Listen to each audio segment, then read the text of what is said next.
Donc on a dit que les pertes fer se divisent en pertes par hystérésis et pertes par contre-coup. Donc les pertes par hystérésis, donc ils sont proportionnelles à Bmax au carré fois la fréquence. Donc les pertes par hystérésis sont prépondérantes. On va dire que les pertes d'un, d'accord, en quasi statique. D'accord. En quasi statique, ça veut dire que les pertes presque c'est les pertes par hystérésis. D'accord. Donc les pertes fer, donc on peut faire un calcul en théorie de champ. Donc on trouve que les pertes fer sont proportionnelles à une constante Kf fois Bmax au carré fois la fréquence au carré. D'accord. Donc les pertes fer sont proportionnelles Bmax au carré fois la fréquence au carré. D'accord. Donc les pertes par courant de Foucault,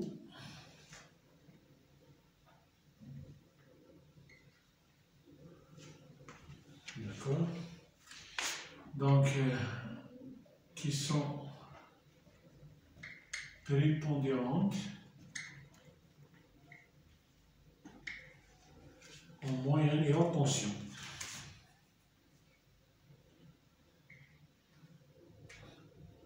En moyenne et haute tension.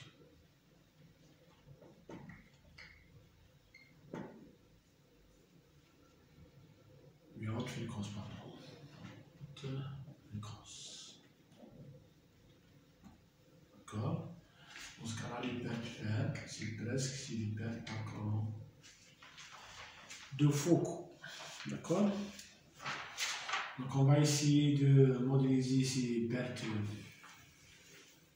fer, donc qui est égal à peu près les pertes par courant de Foucault. D'accord. Par exemple, donc la fréquence du réseau, d'accord, c'est à peu près 50 Hz, donc on peut la considérer comme moyenne tension, basse tension.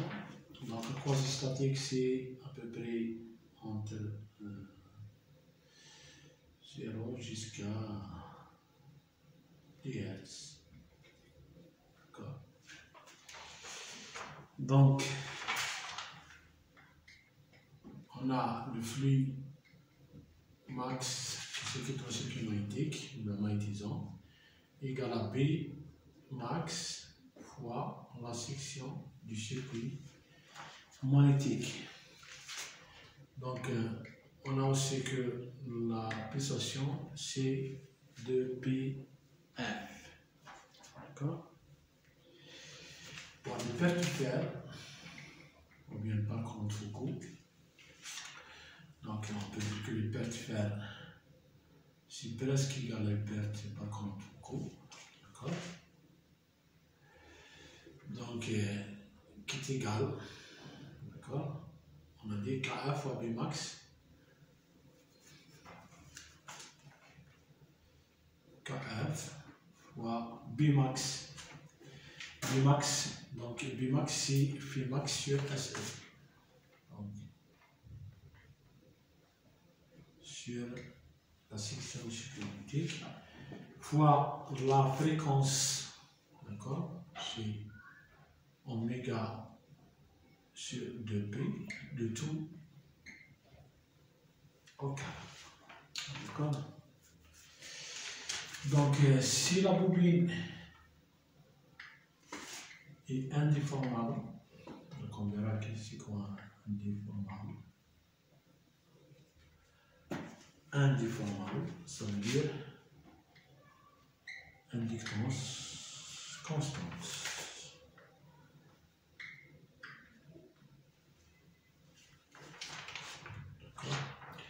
Bon, le contraire, si on a une bobine déformable, ça veut dire qu'on a une inductance variable.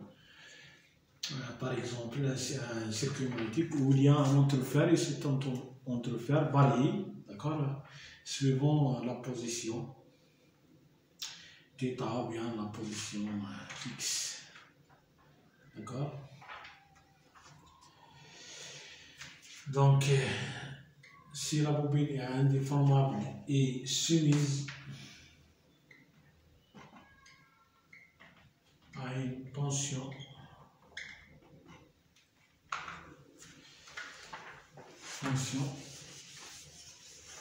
sinusoïdale,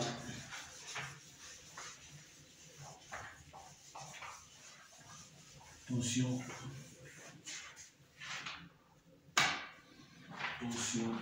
d'accord?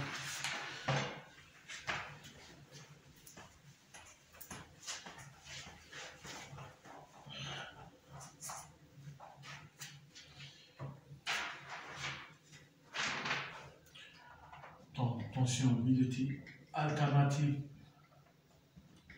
sinusoïdale.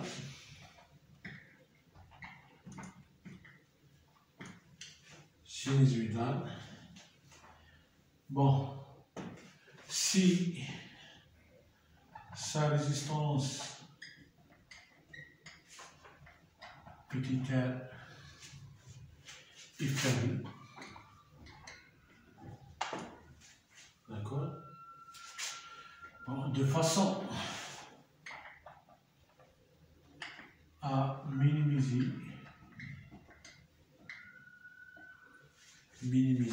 les pertes joules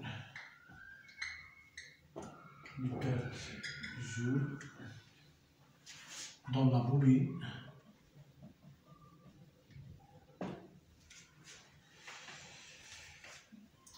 Donc, dans un circuit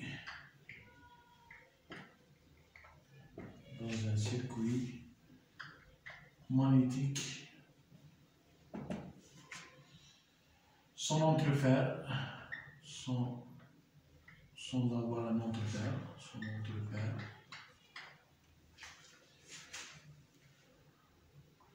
ou avec faible entrefer. Donc le flux de fuite est inférieur au flux magnétisme. D'accord? Dans ce cas-là, on aura V de t qui est égal à R I de t plus N d phi prime sur dt et phi prime est bien phi f plus petit phi. Donc cela donne N d phi sur dt plus bien phi f plus N d phi sur dt. D'accord? Donc, on peut dire que à peu près V de t égale à N d phi sur dt. D'accord?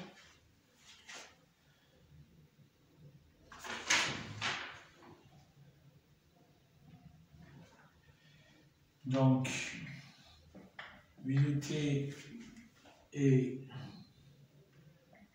alternative sinusoïdale.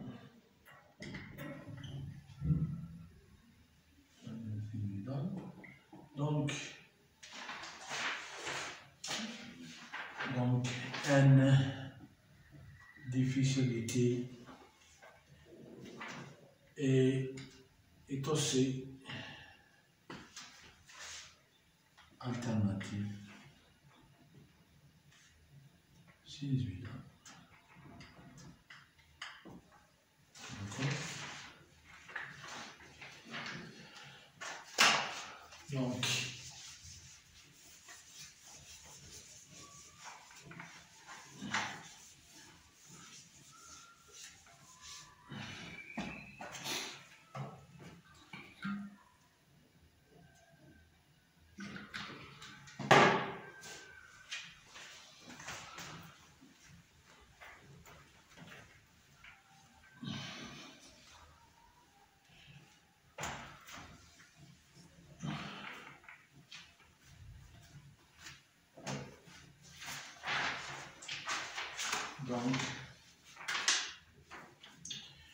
le Vmax égale donc N Donc si on livre ça à les sinusoïdes, donc on aura oméga fois phi petit phi max. D'accord? Implique que oméga phi max égale V max sur le nombre de spires. D'accord? Donc, l'hyperthe fer devient KF fois. Donc, le phi oméga phi max, on va le remplacer par V max sur N. D'accord? Que divise aussi 2PS section du cercle magnétique. Donc, tout ça au carré. D'accord? Donc, l'hyperthe de fer donc, égale à KF. Donc, on remplace Bmax par la racine de V efficace que divise N de P SE le tout au carré. Donc, on va y avoir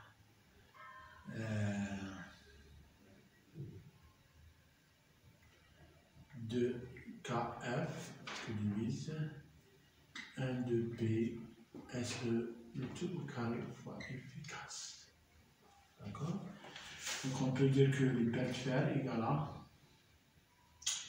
V efficace au carré sur une certaine résistance RF. D'accord? RF, c'est une résistance qui va présenter l'hyperthe fer. D'accord? Avec RF qui est égal à 2PS fois un nombre de spires de tout au carré que divise K. Donc, normalement 2KF. D'accord? Donc, RF donc, est la résistance qui présente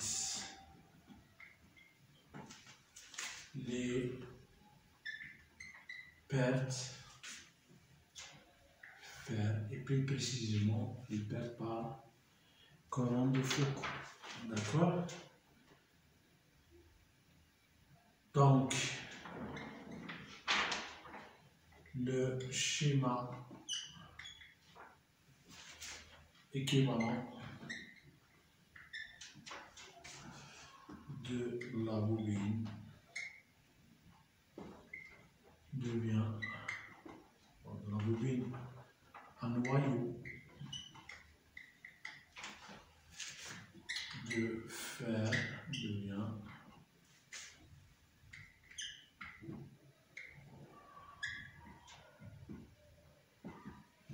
comme suit.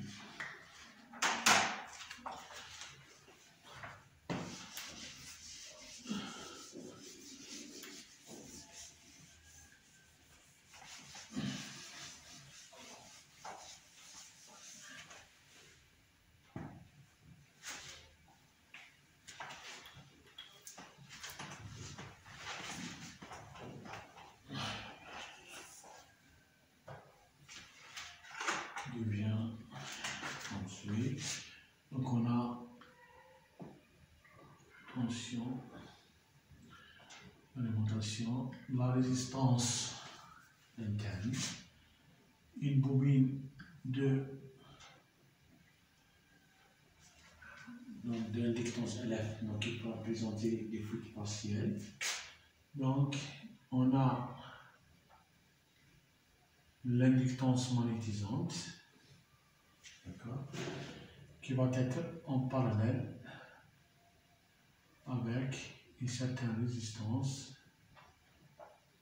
RF qui va présenter l'hyperthe de fer. D'accord?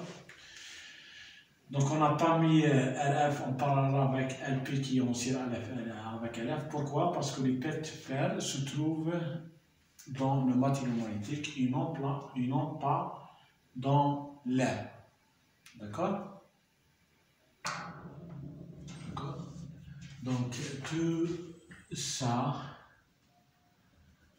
présente donc le circuit équivalent de la bobine un noyau de fer. D'accord? Donc R c'est sa résistance interne, LF c'est l'inductance de fuite, d'accord, magnétique, LP c'est l'inductance principale ou bien l'inductance magnétisante de la bobine, et RF c'est la résistance qui présente les pertes de fer. D'accord? On l'a mis en parallèle parce qu'elle est proportionnelle à la tension au carré. Tension efficace au carré. D'accord? Donc on va essayer de voir aussi le comportement.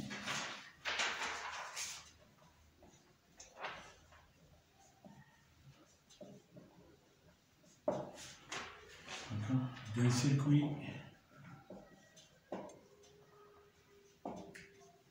RL série. D'accord? Donc on va essayer de voir ça à travers un exercice. On va dire l'exercice numéro 3. D'accord?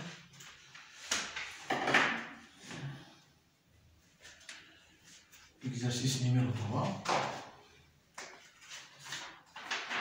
Donc, soit le circuit RL série seulement. Donc, on a un interrupteur K qui alimente un circuit RL. D'accord? On alimente le circuit RL par intention B. Donc ça c'est VR. Donc ça c'est VR. D'accord?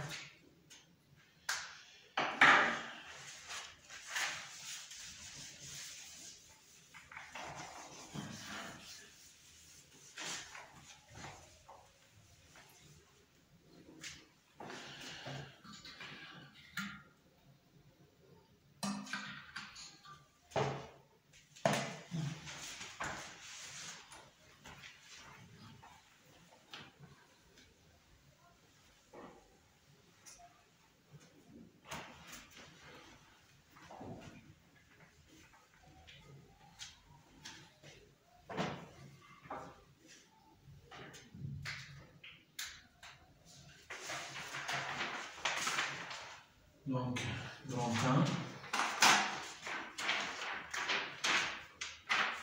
1. Donc, pour une tension V égale à E, tension continue constante, tension continue constante, d'accord, petit 1, l'interrupteur K est fermé,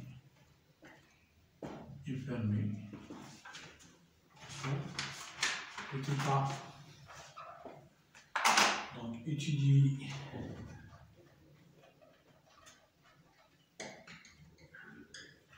le régime transitoire du circuit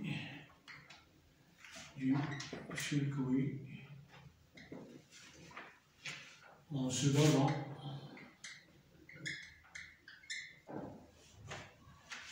sur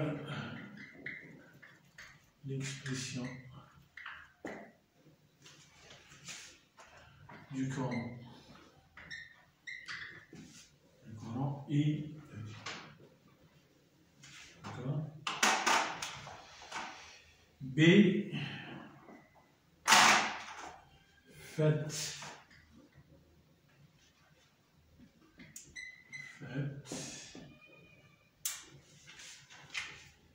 une étude énergétique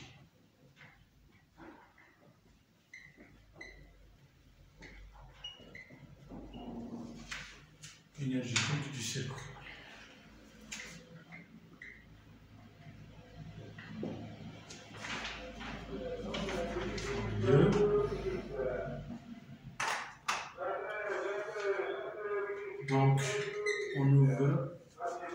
l'interrupteur K, l'interrupteur K, petit a, que se passe-t-il? Que se passe-t-il? Question B. Proposer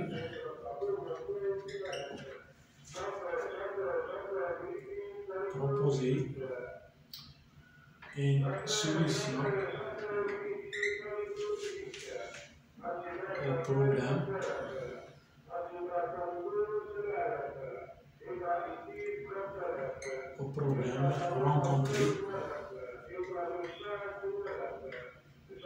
rencontré et calculer à nouveau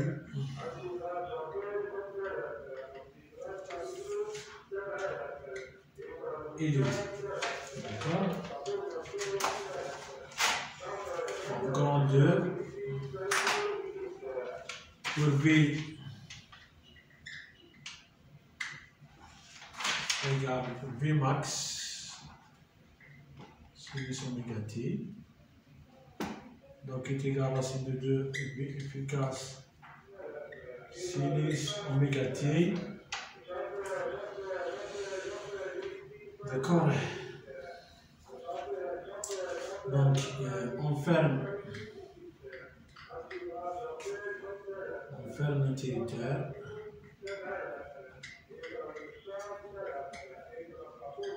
On ferme l'interrupteur K.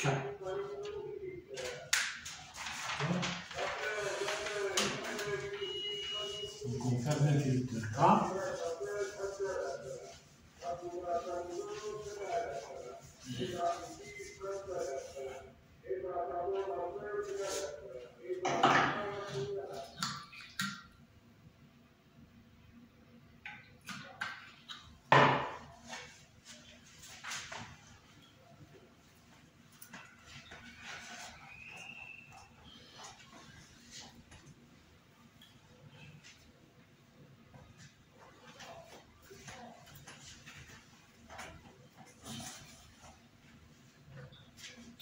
Faire l'interrupteur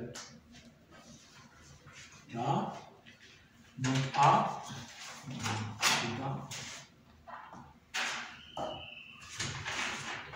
donc déterminer le courant et de T. Petit b, déduire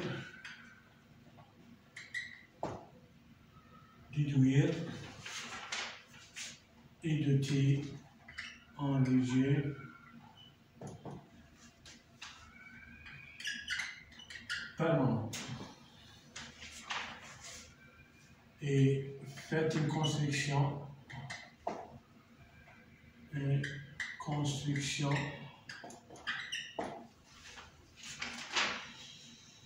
de Fresnel.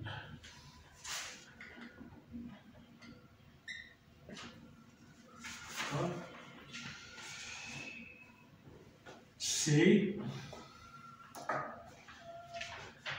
Donc déterminer l'expression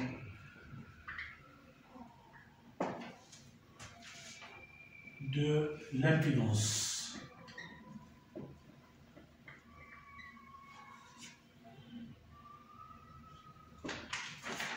D. Faites une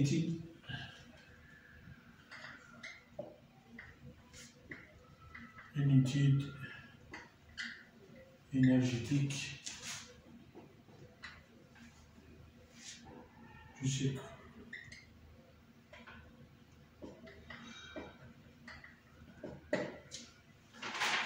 Faites une étude énergétique du sucre. Donc, on va essayer de résoudre cet exercice. Donc,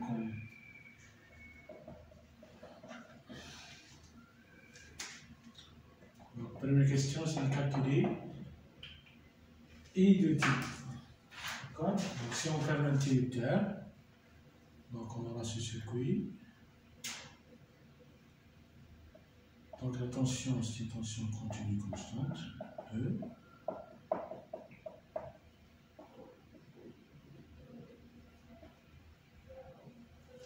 D'accord? Donc appliquons la loi d'Emaille. Donc appliquons la loi d'Emaille.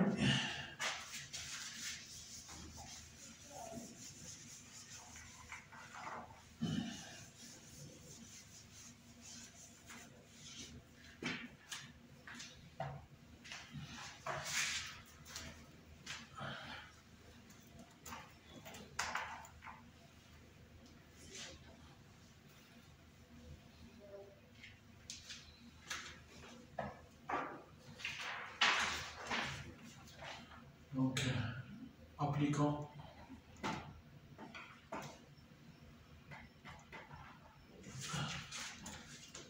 la loi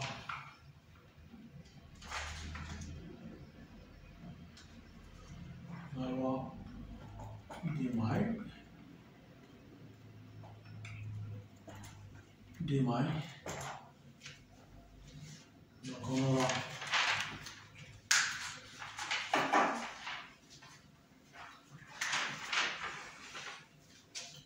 donc la tension E égale à VR plus VL. D'accord? VR c'est R fois I de T. VL c'est L TI sur DT. D'accord? Donc pour calculer le courant de T, donc il faut résoudre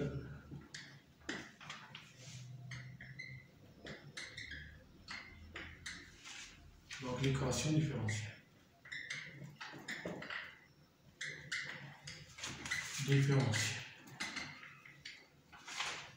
D'accord? Il faut résoudre l'équation différentielle. Donc, la première méthode,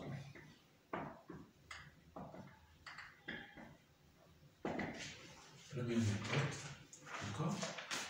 Donc, la solution donc, peut être écrite de cette forme, une solution homogène, plus une solution particulière, d'accord?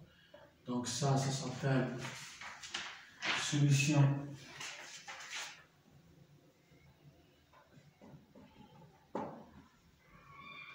homogène ou bien la réponse libre, d'accord? Et celle-là, ça s'appelle solution particulière ou force. La réponse force. D'accord? Donc on commence déjà par le calcul de la solution homogène.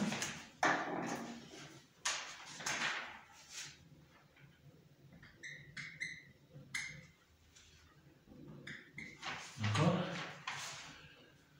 Ça veut dire 150 membres. Donc on a R I de T plus LDI sur dt égale 0. Donc LDI sur dt égale moins RI de t.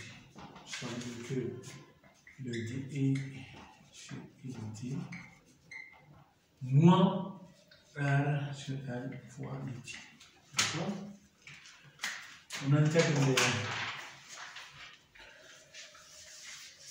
on fait l'intégrale des deux moments de l'équation.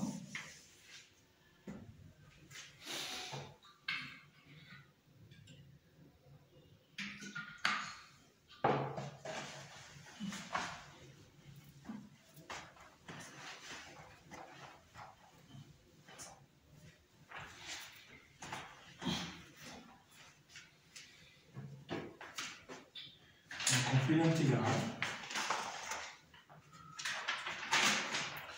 Donc l'intégrale de I sur dt, ça nous donne ln, la valeur sur dt, égale à moins R sur L fois T, plus une certaine constante d'intégration. D'accord? Ici 1. Donc, L de T égale exponentielle, moins R sur LT, plus C1, ça veut dire c'est exponentielle, moins R T fois exponentielle C1. Exponentielle C1, c'est une autre constante, ça veut dire C2 exponentielle moins R sur L fois T. Donc ça, c'est la solution homogène, ou bien libre. D'accord? Donc on passe à la solution particulière. D'accord? Donc comme on a une équation différentielle linéaire à condition constante, et le second nombre c'est une tension, ou bien c'est une constante, donc la solution particulière sera aussi une constante. D'accord? Donc on remplace dans l'équation différentielle, donc on aura E égale à R fois C3 plus L di sur dt, donc comme le courant est égal à constante, ça dérive égale à 0. D'accord?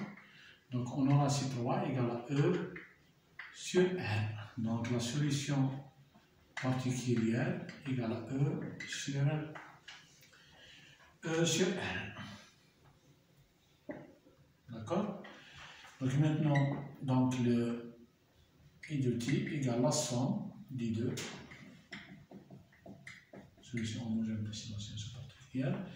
Donc qui est égal à C de exponentielle moins R sur R fois t plus C3 qui est égal à E sur R. D'accord? Donc on a pour t égale à 0, la solution, le courant égale à 0 ampère. D'accord? Donc on aura 0 égale à